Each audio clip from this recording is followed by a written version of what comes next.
Hello guys, તો good morning, જય માતાજી, જય શ્રી કૃષ્ણ. તો આજની સવાર આપણે પડી ગઈ છે 9 વાગે, પણ ઓલરેડી અત્યારે વાગી ગયા છે 11. કેમ કે આપણે નાસ્તો કર્યો અને કચરો કાઢ્યો ને તો હજી આપણે પોતા તો બાકી જ રહી ગયા છે, એટલે આપણે પોતા મારવા પડશે. પછી પોતા મારીને આપણે ફટાફટ નાવા જવાનું છે, નાહીને ફટાફટ યુનિફોર્મ પહેરવાનું છે.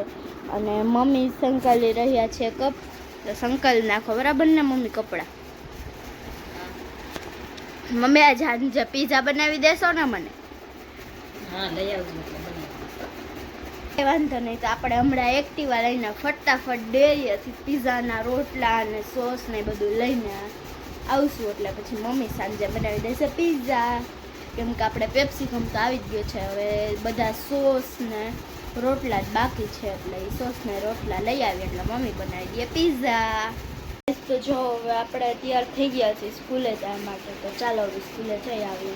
તો જો હું બેસી ગઈ છું કોલેટી ખાવા માટે, તો ચાલો હવે આપણે ખાઈ લઈએ કોલેટી. તો જો હવે આપણે આવી ગયા છીએ સ્કૂલેથી. આપણે પીઝાની વસ્તુઓ સુધારવા માટે બેસી ગયા છે. પીઝાની વસ્તુમાં આપણે લીધા છે ટમેટા, પેપ્સિકમ અને કાંદા, 3 કાંદા લીધા છે. અહીંયા પીઝા ગરમા ગરમ બનાવે છે, તો ચાલો બનાવવા માંડો. આપણો પીઝા બની ગયો છે, તો ચાલો હવે આપણે જમી લઈએ. તો જો આપણે નીકળી ગયા છીએ વોકિંગ કરવા માટે.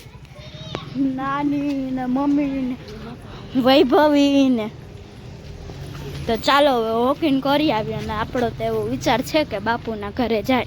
હેલો ગાઈસ, તો જો હવે આપણે ફાઇનલ વોકિંગ કરીને આવતા રહ્યા છીએ. પણ આપણે વિચાર એવો હતો કે આપણે બાપુના ઘરે જઈશું, પણ થોડુંક મોડું થઈ ગયું, 10 જેવો વાગી ગયા હતા, એટલે પછી આપણે ગયા નહીં ને સોડા પીને આવતા રહ્યા.